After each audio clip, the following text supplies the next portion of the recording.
Writing an anniversary season for a beloved franchise can be a daunting task. You want to include enough of a tribute in it so that you can create that nostalgic feeling and pay tribute to the past characters, but you also want to have a decent enough story so that you can still attract new viewers and keep longtime viewers. It can be a very delicate balancing act, and it's been done to varying degrees throughout tokusatsu. Power Rangers and Super Sentai tends to skip the whole anniversary aspect and has only 1 or 2 episodes that goes all in with it and ignore it the rest of the season. There are only 1 or 2 seasons that really try to do both and have pulled it off to varying degrees. Very varying. Ultraman is pretty much an anniversary every year because most of the forms are inspired by or made up of past men? I haven't seen Ultraman, so I guess that's the shortened term. With Kamen Rider, something similar is done, where for almost 10 years every season we have gotten has some sort of special where the main rider uses forms based off of his predecessors to go alongside the annual crossover movie. Even if the writer does not use the forms in a special, those gimmicks are still sold and the forms still find a way into other media. However, twice in the last 20 years, Kamen Rider has given us a full-on tribute series that has heavy references and tributes to the past seasons. In 2009, we got Kamen Rider Decade to celebrate the first 10 years of Kamen Rider's Heisei Era, and nearly another decade later, we got Kamen Rider Zi-O to celebrate the past 20 years and say goodbye to the Heisei Era. With Zi-O's recent season finale, it's finally time to say goodbye to this era of Kamen Rider and take a look at the season overall. In case this is your first season review of mine that you have seen, I like to start things off by taking a look at the prehistory of the season before it officially came out, which ranges from stuff like the first name reveal to catalog scans. Before we begin, be sure to follow me on Twitter to hear my thoughts on other news and get sneak peeks at upcoming videos, and join my Discord server to talk to me and other subscribers about all things tokusatsu. Now it's Rider time to get into the review of Kamen Rider Zi-O. At first, we didn't even know if Zi-O as a season would even exist. Around July 13th in 2016, Emperor Akihito announced that he would like to abdicate or leave the throne. The currently running season was Ghost, with Kamen Rider Ex-Aid on the horizon, and it seemed as if the as of yet unnamed season after Ex-Aid was going to be our last Heisei Era season, causing Build's later winter crossover movie to be named Heisei Generations Final. However, around that time, the abdication was announced to be taking place on April 30th, 2019, and with Build ending in fall 2018, there was going to be one last season in the Heisei Era, bringing us to 20 seasons total throughout the era. When the Kamen Rider Zi-O trademark was announced on May 7th, 2018, there wasn't any speculation needed on whether or not this would be an anniversary season. The speculation was more of how are we going to celebrate the Heisei Era rather than an if. In time, we got more translations revealing a, time theme to Zi-O's name. Magazine scan teasers also showed us what looked to be some clock hands as the helmet antenna, along with a clock hand pose. With this, there was later one rumor that the driver would be a spinning hourglass that would have a pre-base form, much like Kamen Rider Kabuto and Ex-Aid, which corresponded to the rumors that he would have an AM and PM base forms, along with the teaser image that actually just had a base silhouette, as opposed to the actual silhouette of the rider.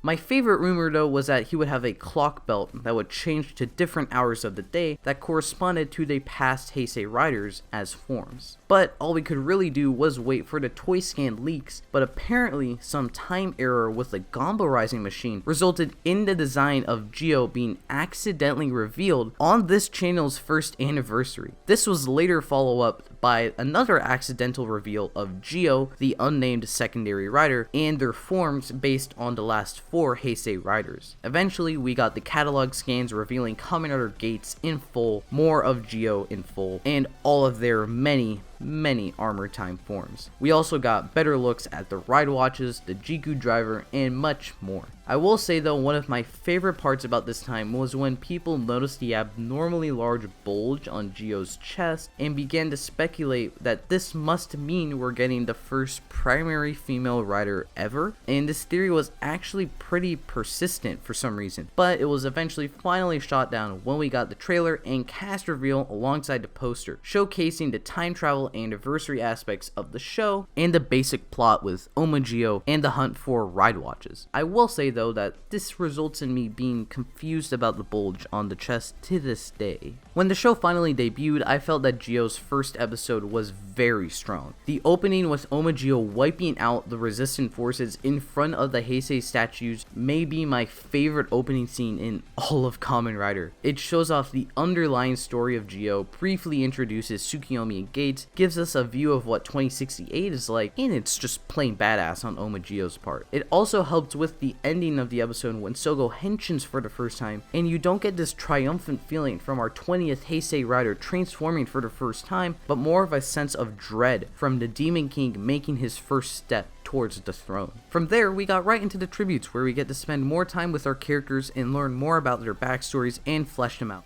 Nope! I like the casting of the Zi-O characters personally, as I feel that they're all fun to see on screen, and I don't necessarily hate any of them, but that's pretty much all there is to them. In the beginning, we see Gates comes to the past to kill Sogo and save the future, and then in the next episode he's working alongside him against the Another Riders, and for the next few episodes. And that isn't the first time that happens in the season. Gates switches his stance 5 times, not counting when it's due to a timeline reset. We could have just had a gradual change of Gates' viewpoint during the beginning arcs, and it comes to a head with Gates Revive, but since he flip-flops so many times, you pretty much don't know how he may act, and it gets very annoying, especially since we don't know anything about him in 2068. We don't know how he got the Jiku driver, the ride watches. We know he stole the driving ghost ride watches from Zi-O, but how, when he is like the demon overlord of time that can stop time and kill everyone by saying the most badass lines ever? We can assume someone close to Gates died at the hands of Zi-O, and it's why he has this drive to kill Sogo, but we don't know who this is. Was it his dad, his mother, his brother, his lover? Tsukiyomi has the same problem. We're literally shown her getting saved from someone, and that's literally the most development we get from her. Apparently, Tsukiyomi has amnesia, but we don't know about this for 30 episodes, you know, not too long for a 49 episode show. And immediately after this, we discovered that she's also a time jacker, something I'd like to say came out of nowhere, but if I'm being honest, the intro teased this for the longest time, and I totally called it in my first Zi-O video, so got him, Zi-O. Take that. She does seem to have a connection to the Time Jackers, but judging from the fact that we haven't seen her show friendliness towards them at all, it's safe to assume that that connection is in the past. Speaking of the Time Jackers, the only one that's really worth talking about is Swartz. I will say that what they did with Aura and in the end was cool, and it was nice to see them actually do stuff, but there were like 3 episodes left, so okay.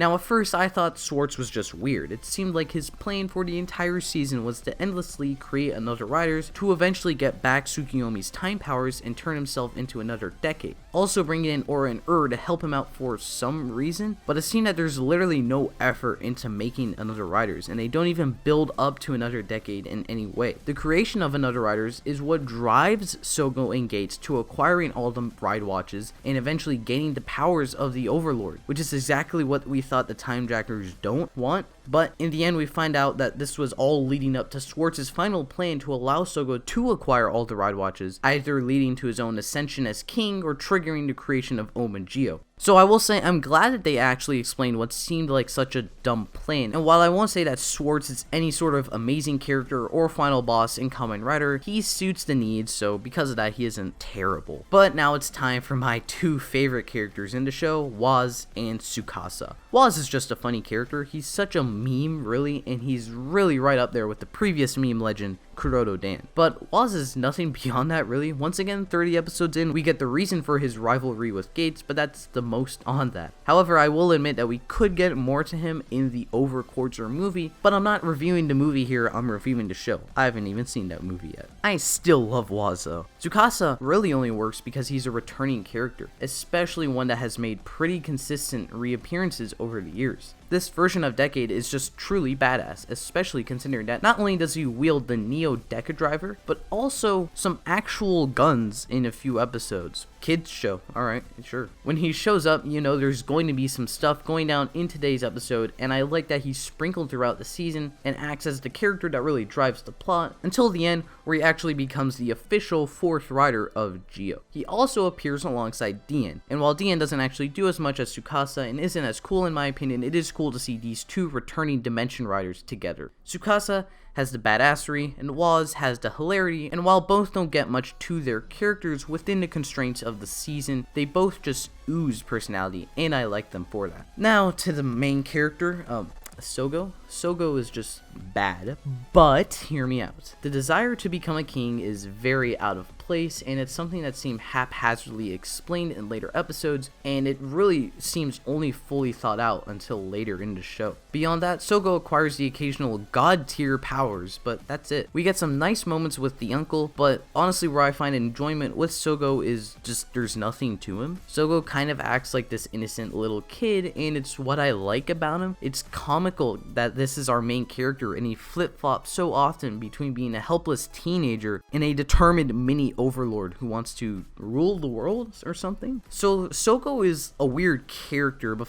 funnily enough, that's what I like about him. The thing I am really looking forward to though is Sogo returning in another 10 years with a new pink Jiku driver, ton of new Reiwa ride watches, and just stealing the next Reiwa anniversary season. It's going to happen, trust me. But to get back on topic, none of these characters are really the greatest, and it's a result of the show's biggest problem in my opinion.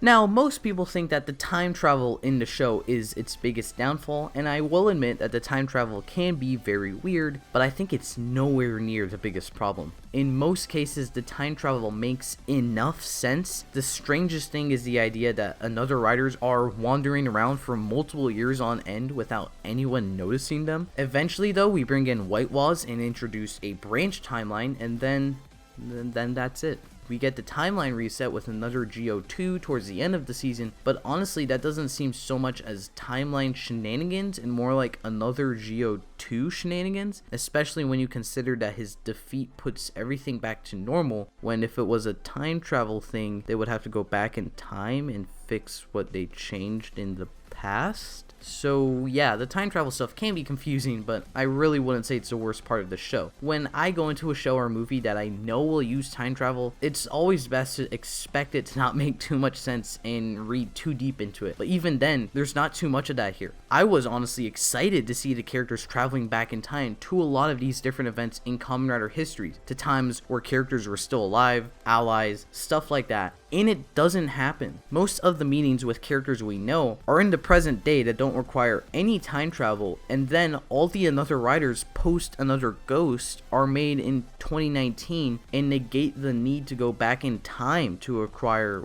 ride watches, and the show loses one of its core aspects of time travel, which really sucks. I was kind of hoping we were going to get into mass time travel craziness, but we don't really do that. There are still confusing and convoluted things in the show, but most of that is not really the fault of time travel at all. How are ride watches made? Some come from the main rider, others from the rider gear, and some come straight out of Momotaro's. Then there's Mi-Ride watches, which are actually past watches from the perspective of White Woz, and then another watches are just a whole other can of worms. This gimmick just makes no sense. Then there's the stuff with the mirror dimension and the decade dimensions, like how does one kid winning a tournament result in Kamen Rider Eternal? Gates being nice to Sogo makes White Woz. Let's be honest, all of this hijinks is kind of nice in a strange way. It allows for almost endless content for me and other toku theorists to explain plot holes and the like in the show. I've literally still got a ton of Zi-O stuff planned out to come out way before I even start something for 01. So yeah, the time travel isn't the biggest problem here.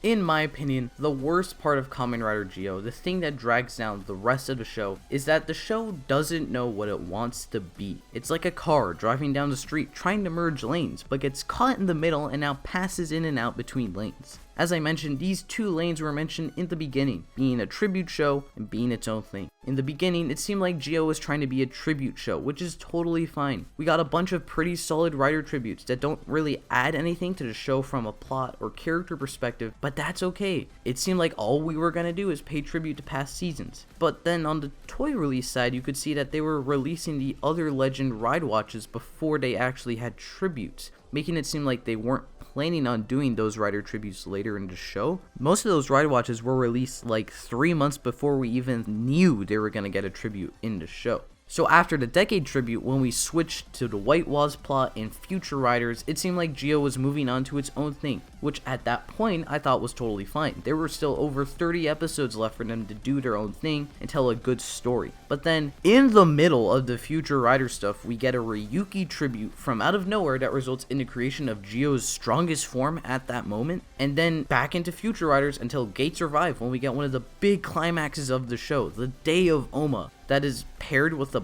Blade tribute, and then we jump back into rider tributes again. This constant flip-flopping means we don't really get to learn much of anything about our main characters because we're having to do stuff with the returning characters, and even then we don't get very fulfilling tributes half the time. For example, the Day of Oma should have been a fantastic moment in this season where we get to see Sogo move past being Oma Zi-O, maybe how he became Oma Zi-O, explanations for all the Oma Zi-O stuff, but instead it's a Blade tribute. My favorite example is the Kiva arc that started off as a fairly solid tribute to the Vampire Rider, but also a little bit of its own thing with some very strong characters, until the show tries doing its own things and brings in Ginga, resulting in both aspects being done terribly and being one of the worst episodes of the show. Then there's cases of stuff being brought up and then forgotten for long periods of time. Woz and Gates have a rivalry, forget about that for 20 episodes, and then reveal Woz betrayed the resistance for Oma Zi-O. Tsukiyomi is revealed to have amnesia about 30 episodes in, and we didn't learn anything about her prior to that. And then we learn she has time tracker powers, and then that's promptly forgotten and not brought up again until it's extremely convenient for the plot of the episode. And then when we see her again, she's mastered these time tracker powers. Alright. Even in the end of the show where we actually finish off all 20 riders in tributes, and it seemed like we could really start to move into its own finale, Kamen Rider Aqua shows up for literally no reason. And then they kill him off, and the only reason I should feel bad is because he was holding some O's underwear and he was in an O's movie. And then Chaser and Eternal show up for appearances I can only call glorified cameos, but they have a lot of emphasis placed on them for some reason, probably just because they could get those actors back. Zi-O is trying to keep a balance of being a Heisei Rider tribute series and have a very ambitious story of its own, and for the most part it doesn't work at all and feels very forced in places. But then even in certain episodes where this separation occurs, we still have subpar stories. The Wizard arc just focuses on Wizard and is really not good as a tribute, but then the Another Zi-O 2 episodes feel very convoluted and don't make sense, despite not really having any tributes outside of Another Riders being the monsters. There are some really good episodes and there are some really bad episodes, and it results in Zi-O overall being very mixed. Maybe if the season did choose to stick to one of the formats, it still wouldn't be good. Maybe there's no timeline where Zi-O is a well-written show. This is my final verdict. Kamen Rider Zi-O is a badly written show. For a show that was advertised as a time travel anniversary season, it struggles to find a balance between these anniversary elements and original aspects of the show, along with a lack of time travel, resulting in rushed plots, characters, and unfulfilled ideas. Now, it sounds like I've been complaining about this season this whole video, but despite all of these flaws, I still managed to find enjoyment in Kamen Rider Zi-O.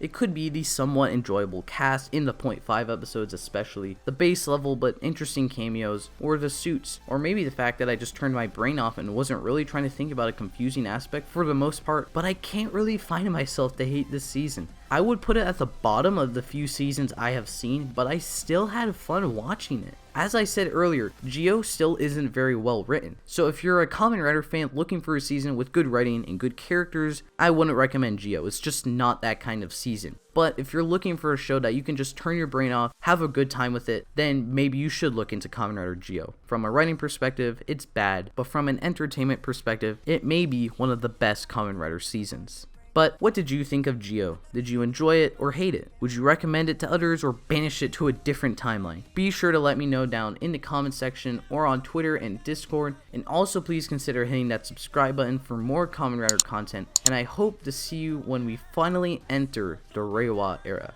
You are the rider to begin the next era of Kamen Rider. その名も Kamen Rider Zi-O. Now